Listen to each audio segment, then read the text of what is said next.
ವೀಕ್ಷಕರೇ, ನಮ್ಮ ಚಳ್ಳಕೆರೆ ಟಿವಿಗೆ ಸ್ವಾಗತ. ಇಂದಿನ ಪ್ರಮುಖ ಸುದ್ದಿ. ಕಾರ್ಮಿಕ ವರ್ಗದ ಜನರು ತಮ್ಮ ಹಕ್ಕುಗಳ ಬಗ್ಗೆ ಜಾಗೃತರಾಗಿದ್ದು ಅಗತ್ಯ ಮೂಲ ಸೌಕರ್ಯಗಳನ್ನು ಕೇಳಿ ಪಡೆದುಕೊಳ್ಳಬೇಕು. ಕೆಲಸ ನಿರ್ವಹಿಸುವ ಸ್ಥಳದಲ್ಲಿ ಯಾವುದೇ ತೊಂದರೆ ಅಥವಾ ಅಪಘಾತ ಸಂಭವಿಸಿದರೆ ಅದರ ಜವಾಬ್ದಾರಿ ಮಾಲೀಕರು ಹಾಗೂ ಕಂಪನಿಗಳ ಮೇಲಿದೆ ಎಂದು ಜೆಎಂಎಫ್ಸಿ ಅಪರ ಸಿವಿಲ್ ನ್ಯಾಯಾಧೀಶರಾದ ಬಿಆರ್ ಪುನೀತ್ ಹೇಳಿದ್ದಾರೆ. ನಗರದ ಜೆಎಂಎಫ್ಸಿ ನ್ಯಾಯಾಲಯ ಆವರಣದಲ್ಲಿ ತಾಲೂಕು ಕಾನೂನು ಸೇವಾ ಸಮಿತಿ ಚಳ್ಳಕೆರೆ, ವಕೀಲರ ಸಂಘ ಹಾಗೂ ಕಾರ್ಮಿಕ ಇಲಾಖೆ ಸಹಯೋಗದಲ್ಲಿ ಆಯೋಜಿಸಿದ್ದ ಅಂತಾರಾಷ್ಟ್ರೀಯ ಕಾರ್ಮಿಕರ ದಿನಾಚರಣೆ ಕಾರ್ಯಕ್ರಮಕ್ಕೆ ಸಸಿಗೆ ನೀರೆರೆಯುವ ಮೂಲಕ ಉದ್ಘಾಟಿಸಿ ಅವರು ಮಾತನಾಡಿದರು. ಇದೇ ಸಂದರ್ಭದಲ್ಲಿ ವಕೀಲ ಸಂಘದ ಅಧ್ಯಕ್ಷ ಜಿಆರ್ ಅಶ್ವಥ್ ನಾಯಕ್ ಮಾತನಾಡಿದರು. ಉಪನ್ಯಾಸ ನೀಡಿದ ಹನುಮಂತರಾಯ ಅವರು ಕಾರ್ಮಿಕರೆಂದರೆ ಯಾರು, ಅವರಿಗೆ ಇರುವ ಕಾನೂನು ಹಕ್ಕುಗಳು ಹಾಗೂ ರಕ್ಷಣೆಗಳ ಕುರಿತು ವಿವರಿಸಿದ್ದಾರೆ. ಈ ಸಂದರ್ಭದಲ್ಲಿ ಜೆಎಂಎಫ್ಸಿ ಅಪರ ಸಿವಿಲ್ ನ್ಯಾಯಾಧೀಶರಾದ ಪುನೀತ್, ವಕೀಲರ ಸಂಘದ ಅಧ್ಯಕ್ಷ ಅಶ್ವಥ್ ನಾಯಕ್, ಉಪನ್ಯಾಸಕ ಹನುಮಂತರಾಯ, ಕಾರ್ಮಿಕ ಇಲಾಖೆ ಅಧಿಕಾರಿ ಕುಸುಮ ಹಾಗೂ ಕಾರ್ಮಿಕರು ಉಪಸ್ಥಿತರಿದ್ದರು. ಕಾರ್ಮಿಕರ ದಿನಾಚರಣೆ ಹಮ್ಮಿಕೊಂಡಿದ್ದರು. ಈ ಕಾರ್ಯಕ್ರಮದ ಮೂಲ ಉದ್ದೇಶ ಏನಂದರೆ ಕಾರ್ಮಿಕರು ಅವ್ರಿಗಿರುವಂಥ ಹಕ್ಕುಗಳು ಮತ್ತು ಸರ್ಕಾರದಿಂದ ಅವ್ರಿಗೆ ಸಿಗ್ತಿರ್ತಕ್ಕಂಥ ಸೌಲಭ್ಯಗಳ ಬಗ್ಗೆ ಹೆಚ್ಚಿನದಾಗಿ ಅರಿವು ಮೂಡಿಸುವಂಥದ್ದು ಒಂದು ಪ್ರಯತ್ನ ಈ ಕಾರ್ಯಕ್ರಮದ ಪ್ರಮುಖ ಉದ್ದೇಶ. ಕಾರ್ಮಿಕರು ಅಂದರೆ ಯಾರು? ಈ ದೇಶ ಕಟ್ಟೋರೇ ಕಾರ್ಮಿಕರು.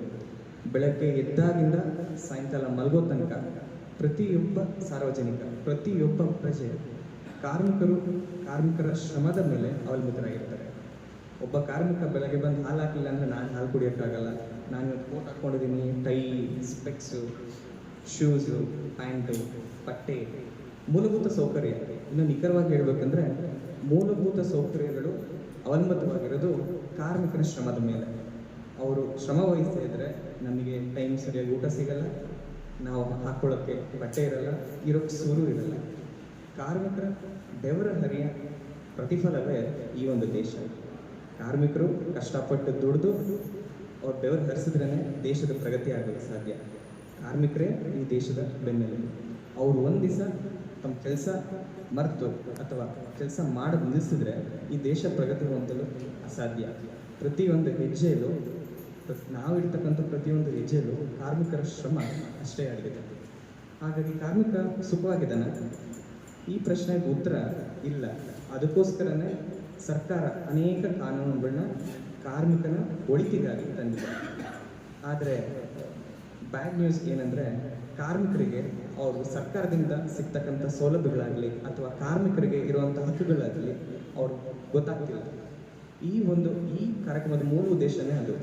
ಅವ್ರಿಗಿರುವಂಥ ಹಕ್ಕುಗಳು ಮತ್ತು ಸರ್ಕಾರದಿಂದ ಅವ್ರಿಗೆ ಸಿಗ್ತಕ್ಕಂಥ ಸೌಲಭ್ಯಗಳನ್ನ ಬಗ್ಗೆ ಅರಿವು ಮೂಡಿಸೋದೇ ಈ ಕಾರ್ಯಕ್ರಮದ ಮೂಲ ಉದ್ದೇಶ.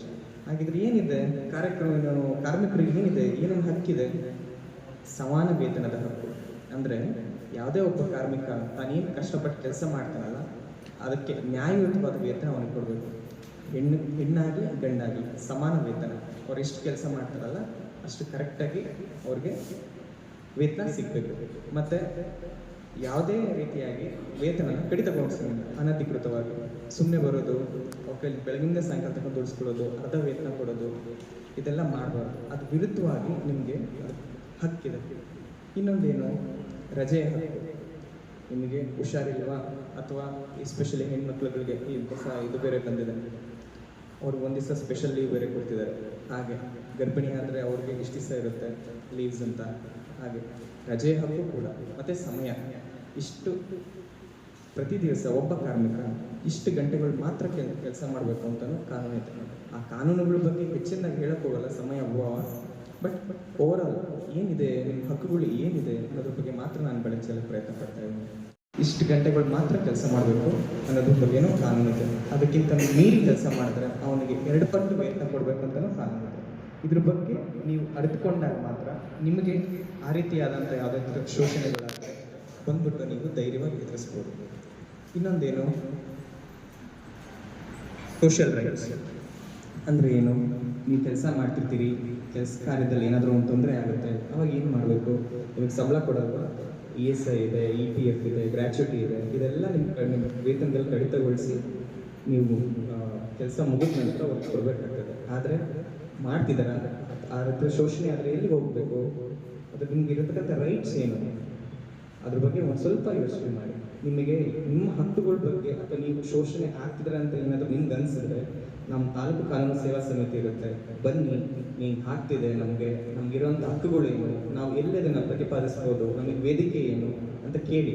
ನಮ್ಮ ವಕೀಲರಿರ್ತಾರೆ TLSCಲಿ, ಅವ್ರು ನಿಮಗೆಲ್ಲ ಸೂಕ್ತವಾದಂಥ ಮಾರ್ಗದರ್ಶನ ಕೊಡ್ತಾರೆ.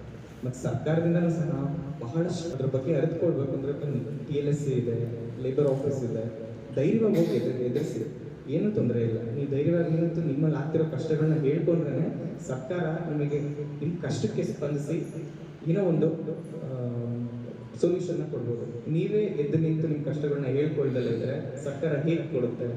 ಇನ್ನೊಂದು ಸಂಘಟನೆ ಹಕ್ಕು. ನೀವು ಒಬ್ಬಂಟಿಯಾಗಿ ನಿಂತು ನಿಮ್ಮ ಕಷ್ಟಗಳನ್ನ ಹೇಳ್ಕೊಂಡ್ರೆ ಸಮಾಜ ಬಹಳ ದೊಡ್ಡದು, ಏನು ಗೊತ್ತಾಗಲ್ಲ. ನೀವು ಕಾರ್ಮಿಕರು ಒಗ್ಗಟ್ಟಾಗಿ ಸಂಘಟನೆಯಿಂದ ಮಾಡಿಕೊಂಡ್ರೆ, ಸಂಘಟನೆ ಮುಖಾಂತರ ನೀವು ನಿಮ್ಮ ಅಹವಾಲುಗಳನ್ನ ಸಲ್ಲಿಸಿದ್ರೆ ಖಂಡಿತವಾಗಿ ಸರ್ಕಾರ ಆಗಲಿ, ನಮ್ಮ ನ್ಯಾಯಾಲಯ ಆಗಲಿ, TLSC ಮುಖಾಂತರ ನಿಮ್ಗೆ ಏನೇನು ಸೌಲಭ್ಯಗಳಿದೆ ಅದ್ರ ಬಗ್ಗೆ ಮಾಹಿತಿ ಕೊಡುತ್ತೆ ಮತ್ತು ನಿಮ್ಮ ತೊಂದರೆಗೆ ಕಾನೂನು ಪ್ರಕಾರ ಏನು ಮಾರ್ಗದರ್ಶನ ಕೊಡಬೇಕು ಅದು ಸೂಚಿಸುತ್ತೆ. ಹೆಚ್ಚಿನದಾಗಿ ಏನು ಮಾತಾಡ್ಲಿಕ್ಕೆ ಹೋಗಲ್ಲ. ಸೌಲಭ್ಯಗಳ ಬಗ್ಗೆ ನಮ್ಮ ಲೇಬರ್ ಆಫೀಸರ್ ಹೇಳ್ತಾರೆ. ನೀವು ಧೈರ್ಯವಾಗಿರಿ, ನಿಮ್ಮ ಹಕ್ಕುಗಳನ್ನ ತಿಳ್ಕೊಳ್ಳಿ, ನಿಮಗೆ ಸಿಗ್ತಕ್ಕಂಥ ಸೌಲಭ್ಯಗಳ ಬಗ್ಗೆ ಅರಿವು ಮೂಡಿಸ್ಕೊಳ್ಳಿ, ನಿಮಗೆ ಗೊತ್ತಿರೋದನ್ನ ಇನ್ನೊಬ್ಬರ ಹತ್ರ ಹಂಚ್ಕೊಳ್ಳಿ. ನೀವಿಲ್ದಿದ್ರೆ ಈ ದೇಶ ಇಲ್ಲ. ನಿಮ್ಮ ಶ್ರಮದ ಪ್ರತಿಫಲವೇ ನಾವೆಲ್ಲರೂ ಇವತ್ತು ಜೀವಿಸ್ತಿದ್ದೀವಿ. ಇಷ್ಟು ಹೇಳ್ತಾ ಈ ಬಡಗಿ, ಪೇಂಟರು, ಬುನಾದಿ ತೆಗೆಯೋರು, ಸೆಂಟ್ರಿ ಕೆಲಸದವರು, ಬಾರ್ಬೆಂಡು, ಪುಲೀಸ್ ತಯಾರಕರು, ಇಟ್ಟಿಗೆ ಸಿಮೆಂಟ್ ತಯಾರಕರು, ಈ ಥರ ಎಲ್ಲ ಒಂದು ಮನೆ ನಿರ್ಮಾಣ ಕೆಲಸದಲ್ಲಿ ಯಾರು ತೊಡಗಿರ್ತಾರೋ ಅವ್ರನ್ನೆಲ್ಲ ಕಟ್ಟಡ ಕಾರ್ಮಿಕರು ಅಂತ ಅಂತಾರೆ. ಇವರೆಲ್ಲರನ್ನು ಇಲಾಖೆಯಲ್ಲಿ ರಿಜಿಸ್ಟ್ರೇಷನ್ ಮಾಡಿಸ್ಬೇಕಾಗುತ್ತೆ. ರಿಜಿಸ್ಟ್ರೇಷನ್ ಮಾಡಿಸ್ಬೇಕಾದ್ರೆ 18ರಿಂದ 60 ವರ್ಷದೊಳಗೆ ವಯೋಮಿತಿ ಇರಬೇಕು. ಅವರು ಮುಖ್ಯವಾಗಿ ಸ್ವಯಂ ದೃಢೀಕರಣ ಪತ್ರ ತರಬೇಕು. ಅವರು ಮಾಲೀಕರ ಹತ್ರ ಆಧಾರ್ ಕಾರ್ಡು ಅಥವಾ ಅವರು ಕೆಲಸ ಮಾಡ್ತಿರೋದ್ರ ಬಗ್ಗೆ ದೃಢೀಕರಣ ಪತ್ರ ತಂದು ಯಾವುದೇ ಕಂಪ್ಯೂಟರ್ ಸೆಂಟ್ರಲ್ಲಿ ಆದರೂ ಹಾಕಿಸ್ಕೋಬೋದು ಅಥವಾ ನಮ್ಮ ಇಲಾಖೆ ಎಲ್ಲರೂ ಬಂದು ನೋಂದಣಿ ಮಾಡಿಸ್ಕೋಬೋದಾಗುತ್ತೆ. ನೋಂದಣಿ ಮಾಡಿಸಿ ಹಾಕಿ ಅದರಿಂದ ಪ್ರಯೋಜನಗಳೇನಾಗಿದೆ ಅಂತಂದ್ರೆ, 1 ವರ್ಷ ಆದಮೇಲೆ ಅಂತ್ಯ ಸಂಸ್ಕಾರದ ವೆಚ್ಚನೂ ಇರುತ್ತೆ, ಮದುವೆ ಧನ ಸಹಾಯ ಇರುತ್ತೆ, ಪ್ರಮುಖ ವೈದ್ಯಕೀಯ ವೆಚ್ಚ ಇರುತ್ತೆ, ಹೆರಿಗೆ ಧನ ಸಹಾಯ ಇರುತ್ತೆ, ತಾಯಿ ಮಗು ಸಹಾಯ ಹಸ್ತ ಇರುತ್ತೆ, ಪಿಂಚಣಿ ಧನ ಸಹಾಯ, ಅಪಘಾತ ಮರಣ ಧನ ಸಹಾಯ, ಈ ಎಲ್ಲದಕ್ಕೂ ಒಳಪಡ್ತಾರೆ ನೋಂದಣಿ ಆಗಿದಂಥ ಫಲಾನುಭವಿಗಳು. ಮದುವೆ ಧನ ಸಹಾಯ ಅಂತಂದರೆ ಫಲಾನುಭವಿ ಆಗಿರ್ಬೋದು, ಫಲಾನುಭವಿ ಇದ್ದರೂ ಮಕ್ಕಳಿಗಾಗಿರ್ಬೋದು. ಇದು ಮದುವೆ ಆಗಿ 6 ತಿಂಗಳೊಳಗೆ ರಿಜಿಸ್ಟ್ರೇಷನ್ ಮಾಡಿಸ್ಕೋಬೇಕಾಗುತ್ತೆ. ಎಲ್ಲ ಯಾವುದೇ ಕಂಪ್ಯೂಟರ್ ಸೆಂಟ್ರಲ್ಲಿ ನಾವು ರಿಜಿಸ್ಟ್ರೇಷನ್ ಮಾಡ್ತಿರೋ ಅದು ಉಚಿತವಾಗಿ ಮಾಡಿಸ್ಕೊಳ್ಳಿ. ಅದರಿಂದ 50,000 ಬರುತ್ತೆ, 60,000 ಧನ ಸಹಾಯ ಬರುತ್ತೆ. ಅದೇ ಥರ ಪ್ರಮುಖ ವೈದ್ಯಕೀಯ ವೆಚ್ಚ ಆದರೂ ಕೂಡ ಅವರು ಮೂಲ ದಾಖಲಾತಿ ಹಾಸ್ಪಿಟ್ಲ್ ಎನ್ಪೈನಲ್ ಆಗಿರಬೇಕು. ಅಂಥ ಕಡೆ ಅವರೇನಾದ್ರು ತೋರಿಸಿ ಮೂಲ ದಾಖಲಾತಿಗಳೆಲ್ಲ ನಮ್ಗೆ ಒದಗಿಸಿದ್ರೆ ಅದಕ್ಕೆ ಪರಿಹಾರ ಇದೆ. ಹಾಗೆಯೇ ತಾಯಿ ಮಗು ಸಹಾಯ ಹಸ್ತ, ಇದು ಕೂಡ 3 ವರ್ಷ ನಾವು ಪ್ರತಿ ವರ್ಷ 6,000 ಕೊಡ್ತೀವಿ. ಅದೇ ಥರ 3 ವರ್ಷ ಸಿಗುತ್ತೆ ಪರಿಹಾರ ಧನ ಸಹಾಯ. ಪಿಂಚಣಿ ಧನ ಸಹಾಯ ಅಂದರೆ 60 ವರ್ಷ ಆದಮೇಲೆ ಅವರಿಗೆ ಪ್ರತಿ ತಿಂಗಳು 3,000 ಧನ ಸಹಾಯ ಸಿಗುತ್ತೆ. ಈ ಥರ ನಮ್ಮ ಇಲಾಖೆಯಲ್ಲಿ ಕಟ್ಟಡ ಕಾನೂನು ನೋಂದಣಿ ಆದರೆ ಎಲ್ಲ ಧನ ಸಹಾಯನ ಪಡಿಬೋದು. ಇಷ್ಟೇ ನನ್ನ ಮಾತು. ಕಾರ್ಮಿಕ ದಿನಾಚರಣೆಯ ಶುಭಾಶಯಗಳನ್ನು ಕೋರ್ತಾ, ಬಹುಶಃ ಎಲ್ಲ ಕ್ಷೇತ್ರಗಳಲ್ಲೂ ಕೂಡ ಈಗ ಒಬ್ಬ ಪ್ರಗತಿಪರ ರೈತ ಆಗಬೇಕು ಅನ್ನೋದಾದ್ರೆ ಅದರ ಹಿಂದ್ಗಡೆ ರೈತ ಕಾರ್ಮಿಕನ ಶ್ರಮ ಇರುತ್ತೆ. ಒಬ್ಬ ಇಂಡಸ್ಟ್ರಿಯಲಿಸ್ಟ್ ಸಕ್ಸಸ್ಫುಲ್ ಆಗಬೇಕು ಅಂದ್ರೆ ಅದ್ರ ಹಿಂದ್ಗಡೆ ಕೈಗಾರಿಕಾ ಕಾರ್ಮಿಕನ ಶ್ರಮ ಇರುತ್ತೆ. ಪ್ರತಿಯೊಂದು ಕ್ಷೇತ್ರದಲ್ಲೂ ಕೂಡ ಕಾರ್ಮಿಕ ಇಲ್ಲ ಅಂದ್ರೆ ಅವನು ಬಂಡವಾಳ ಹಾಕಿರೋಂಥವನು ಖಂಡಿತ ಮನೆ ಸೇರ್ಬೇಕಾಗುತ್ತೆ. ಕಾರ್ಮಿಕರ ಶ್ರಮದಿಂದನೇ ಇವತ್ತು ಬಂಡವಾಳಶಾಹಿಗಳು ಶ್ರೀಮಂತರಾಗಿ ಹೊರಟಿದ್ದಾರೆ, ಆಗಿದ್ದಾರೆ. ಆದ್ರೆ ಕಾರ್ಮಿಕ ಮಾತ್ರ ಇನ್ನೂ ಅಲ್ಲೇ ಇದ್ದಾರೆ. ಅದಕ್ಕೆ ರಾಜ್ಯ ಸರ್ಕಾರ ಮತ್ತು ಕೇಂದ್ರ ಸರ್ಕಾರಗಳು ವಿಶೇಷವಾದಂಥ ಒಂದು ಕಾನೂನುಗಳನ್ನ ತಂದ್ಬಿಟ್ಟು ಅವರಿಗೆ ಕನಿಷ್ಠ ಸಾಮಾಜಿಕ ಭದ್ರತೆಯನ್ನು ಒದಗಿಸಬೇಕು ಅಂತ ದೃಷ್ಟಿ ಇಟ್ಕೊಂಡು ಇವತ್ತು ಅನೇಕ ಸವಲತ್ತುಗಳನ್ನು ಕಾರ್ಮಿಕ ಮಿತ್ರರಿಗೆ ಒದಗಿಸ್ಕೊಟ್ಟಿದ್ದಾರೆ.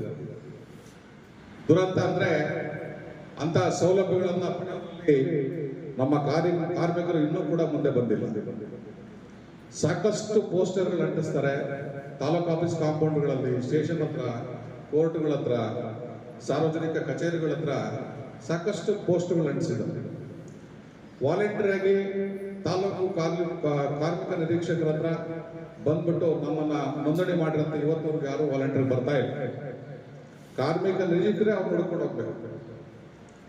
ಕಾರಣ ಇಲ್ಲಿ ಅನೇಕ ಸೌಲಭ್ಯಗಳು ರಾಜ್ಯ ಸರ್ಕಾರದಿಂದ ಇವತ್ತು 1ನೇ ತರಗತಿಯಿಂದ ಅವನ ಉನ್ನತ ವ್ಯಾಸಂಗ ಮಾಡೋದಕ್ಕೆ PhD ತನಕ ಕೂಡ ಆ ಮಗು ಓದುತ್ತೆ ಅಂದ್ರೆ ಕಾರ್ಮಿಕ ಆಗಿರ್ತಕ್ಕಂಥ ವ್ಯಕ್ತಿಯ ಮಗ ಅಥವಾ ಮಗಳು ಓದ್ತಾರಂದ್ರೆ ಅವ್ರಿಗೆ ಸರ್ಕಾರದಿಂದ ಉಚಿತವಾದಂಥ ಒಂದು ಶಿಕ್ಷಣವನ್ನ ಕೊಡಿಸುವಂತ ಒಂದು ವ್ಯವಸ್ಥೆ ಇದೆ. ಬಟ್ ಅದನ್ನ ಯಾರು ಎಷ್ಟು ಮಟ್ಟಿಗೆ ಸದ್ಬಳಕೆ ಮಾಡ್ಕೊಳ್ತಾರೋ ಗೊತ್ತಿಲ್ಲ. ಸೊ ಅಂತ ಒಂದು ಸೌಲಭ್ಯಗಳ ಬಗ್ಗೆ ಇವ್ರಿಗೆ ಮನವರಿಕೆ ಮಾಡಬೇಕು ಅನ್ನೋಂಥ ಒಂದು ಮೂಲ ಉದ್ದೇಶನೇ ಈ ಕಾರ್ಮಿಕ ದಿನಾಚರಣೆ ಮಾಡುವಂಥ ಉದ್ದೇಶ. ಬಹುಶಃ ನಮ್ಮ ಚಳ್ಳಕೆರೆಯಲ್ಲಿ 1980ರಿಂದ 2000 ಇಸ್ವಿವರೆಗೂ ಸಾಹೇಬ್ರೆ ನಮ್ಮಲ್ಲಿ 150 ಇಂಡಸ್ಟ್ರಿ ಇತ್ತು. ಚಳ್ಳಕೆರೆಯಲ್ಲಿ 150 ಕೈಗಾರಿಕೆಗಳಿವೆ. ಸೊ ಬಹುಶಃ ಕರ್ನಾಟಕದಲ್ಲಿ ಪ್ರಥಮವಾಗಿ ಏನಾದ್ರೂ ಕಾರ್ಮಿಕರಿಗಂತಾನೆ ಒಂದು ಆಸ್ಪತ್ರೆ ಓಪನ್ ಆಗಿತ್ತು ಅಂದ್ರೆ ಅದು ಚಳ್ಳಕೆರೆಯಲ್ಲಿ.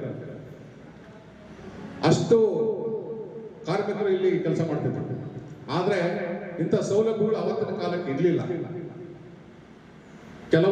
ಕೇವಲ ಕನಿಷ್ಠ ಸೌಲಭ್ಯಗಳು ಮಾತ್ರ ಅವತ್ತು ಸಿಗ್ತಾ ಇತ್ತು. ಇಲ್ಲಿ ಅನೇಕ ಕಾರ್ಮಿಕರು ಹೋರಾಟಗಾರರು ಇಲ್ಲಿ ಸಾಕಷ್ಟು ಶ್ರಮ ವಹಿಸಿ ಕಾರ್ಮಿಕ ಸಂಘಟನೆಗಳನ್ನು ಹುಟ್ಟಿ ಬೆಳೆಸಿದ್ದಾರೆ.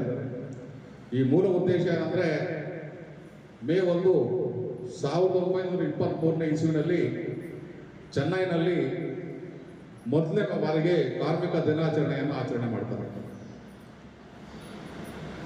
ಬಹುಶಃ ನಮ್ಮ ದಕ್ಷಿಣ ಭಾರತದಲ್ಲಿ ಕರ್ನಾಟಕ, ಮಹಾರಾಷ್ಟ್ರ, ಕೇರಳ, ಆಂಧ್ರ ಪ್ರದೇಶ, ತಮಿಳುನಾಡಲ್ಲಿ ಈ ಕಾರ್ಮಿಕರ ಸಂಖ್ಯೆ ಹೆಚ್ಚು. ಜೊತೆಗೆ ನಮ್ಮ ಇಡೀ ಇಂಡಿಯಾದಲ್ಲಿ ತಮಿಳುನಾಡಲ್ಲಿ ಹೈಯೆಸ್ಟ್ ಇಂಡಸ್ಟ್ರಿಗಳು ಇರೋಂಥದ್ದು. ಹಂಗಾಗಿ ಅಲ್ಲಿ ಚೆನ್ನೈನಲ್ಲಿ 1923ನೇ ಇಸ್ವಿನಲ್ಲೇ ಲೇಬರ್ ಕಿಸಾನ್ ಆಫ್ ಹಿಂದೂಸ್ತಾನ್ ಅಂತ ಒಂದು ಪಾರ್ಟಿ ಹುಟ್ಕೊಳ್ತು. ಇವತ್ತೇನೋ ಕಾಂಗ್ರೆಸ್, ಬಿಜೆಪಿ, JDS ಅಥವಾ ಇನ್ನೂ ಏನೇನೋ ಪಕ್ಷಗಳಿದಾವ, ಅವತ್ತಿನ ಕಾಲಕ್ಕೆ ಸ್ವತಂತ್ರ ಪೂರ್ವದಲ್ಲಿ 1923ನೇ ಇಸ್ವಿನಲ್ಲೇ ಕಾರ್ಮಿಕರು ಒಂದು ಪಕ್ಷ ಕಟ್ಟಿದ್ದಾರೆ. ಬಹುಶಃ ಅಲ್ಲಿಂದ ಇತ್ತೀಚೆಗೆ ಸ್ವತಂತ್ರ ಬಂದಾದ್ಮೇಲೆ ಕೂಡ ಕೆಲವು ಪಾರ್ಟಿಗಳು ಈ ಕಾರ್ಮಿಕರ ಏನು ಪಕ್ಷಗಳು, ಕಮ್ಯುನಿಸ್ಟ್ ಪಕ್ಷಗಳು ಇದಾವೋ, ಆ ಕಮ್ಯುನಿಸ್ಟ್ ಪಕ್ಷಗಳ ಜೊತೆ ಏನು ಒಬ್ರಿಗೊಬ್ರು ಕಮಿಟ್ಮೆಂಟ್ ಮಾಡಿಕೊಂಡು ಚುನಾವಣೆಗಳು ಮಾಡ್ತಾ ಇದ್ದಾರೆ. ಅಂದ್ರೆ ಅಷ್ಟೊಂದು ಶಕ್ತಿಶಾಲಿಯಾಗಿ ಇದ್ದಂತ ಕಾರ್ಮಿಕ ಸಂಘಟನೆಗಳು ಇವತ್ತು ಬಹಳ ಅಪರೂಪಕ್ಕೆ ಎಲ್ಲೋ ಒಂದು ಕಡೆ ಸಿಗುತ್ತೆ. ಹಾಗಾಗಿ ಕಾರ್ಮಿಕರಾದಂಥ ನೀವು, ನಿಮ್ಮಲ್ಲಿ ಸಂಘಟನೆ ಇದ್ರೆ ಖಂಡಿತ ನೀವು ನಿಮ್ಮ ಹೋರಾಟಕ್ಕೆ ಜಯ ಸಿಗುತ್ತೆ ಅಂತ ಹೇಳ್ತಾ, ಈಗ ಕಾರ್ಮಿಕ ನಿರೀಕ್ಷಕರು ಮುಂದುಗಡೆ ಇದ್ದಾರೆ. ಯಾರಾದರೂ ನೋಂದಣಿ ಮಾಡಿಸಿಲ್ಲ ಅನ್ನೋದಾದ್ರೆ ದಯಮಾಡಿ ಇವತ್ತೇ ಒಳ್ಳೆ ದಿನ ಅಂದ್ಕೊಂಡು ಆ ಒಂದು ಕಾರ್ಮಿಕ ಇಲಾಖೆಯಲ್ಲಿ ನಿಮ್ಮ ನೋಂದಣಿಯನ್ನ ಮಾಡಿಸಿ ಆ ಸೌಲಭ್ಯವನ್ನು ಪಡ್ಕೊಳ್ತೀರಿ ಅಂತ ನಾನು ಭಾವಿಸ್ತಾ, ಹಲವಾರು ರೀತಿ ಕಾರ್ಮಿಕರನ್ನು ನೋಡ್ತೀವಿ. ಒಂದೇ ಟೈಪ್ ಆಫ್ ಡಿಫರೆಂಟ್. ಈಗ ಅಗ್ರಿಕಲ್ಚರ್ ಲೇಬರ್ಸ್ ಅಂದ್ರೆ ವ್ಯವಸಾಯ ಕೂಲಿ ಮಾಡ್ತಕ್ಕಂಥವ್ರು ಕಾರ್ಮಿಕರು, ಒಂದು ಹಾಲು ಹಾಕ್ತಕ್ಕಂಥವ್ರು ಸಾಹೇಬ್ರು ಹೇಳಿದ್ರು ಅವರು ಕಾರ್ಮಿಕರು ಅಂತ ಬಹಳಷ್ಟು ಕಾರ್ಮಿಕರು ಇವತ್ತು ಈ ದೇಶದ ಬುನಾದಿಗೆ, ಈ ದೇಶದ ಅಭಿವೃದ್ಧಿಗೆ ಕಾರ್ಮಿಕರ ಪಾತ್ರ ಬಹಳಷ್ಟು ಇದೆ. ಅದಕ್ಕಾಗಿ ಕಾರ್ಮಿಕರ ಮತ್ತು ಕಾರ್ಮಿಕ ಸಂಘಟನೆಗಳ ಮತ್ತು ಈ ಸರ್ಕಾರದ ಮಧ್ಯೆ ಇರ್ತಕ್ಕಂಥ ಒಂದು ವ್ಯವಸ್ಥೆಯನ್ನು ಸರಿಪಡ್ತಕ್ಕಂಥ ಒಂದು ಇದಕ್ಕೆ ನಮ್ಮ ಒಂದು ಕಾನೂನು ತಂದಿದ್ದಾರೆ. ಆ ಕಾನೂನುಗಳು ಅಂತಂದ್ರೆ ಯಾವ ರೀತಿ ಕಾನೂನುಗಳು ಅಂತಂದ್ರೆ, ಒಂದು ಸಾಮೂಹಿಕ ಕಾನೂನುಗಳು, ಸಾಮೂಹಿಕ ಕಾರ್ಮಿಕ ಕಾನೂನುಗಳು ಮತ್ತು ವೈಯಕ್ತಿಕ ಕಾನೂನುಗಳು. ಸಾಮೂಹಿಕ ಕಾನೂನುಗಳು ಅಂತಂದ್ರೆ ಈಗ ಬೆಂಗಳೂರು ಅಂತ ನಗರದಲ್ಲಿ ಒಂದು ಫ್ಯಾಕ್ಟ್ರಿನಲ್ಲಿ 300-400 ಜನ ಕೆಲಸ ಮಾಡ್ತಾರೆ, ಅಂಥವ್ರನ್ನ ಸಾಮೂಹಿಕ ಕಾರ್ಮಿಕರು ಅಂತ. ವೈಯಕ್ತಿಕವಾಗಿ ಯಾವುದೋ ಒಂದು ಇದರಲ್ಲಿ ಕೆಲಸ ಮಾಡ್ತಾ ಇರ್ತಾರೆ, ಸಣ್ಣ ಇದರಲ್ಲಿ, ಅವ್ರನ್ನ ವೈಯಕ್ತಿಕ ಕಾರ್ಮಿಕರು ಅಂತ ಕರೀತಾರೆ.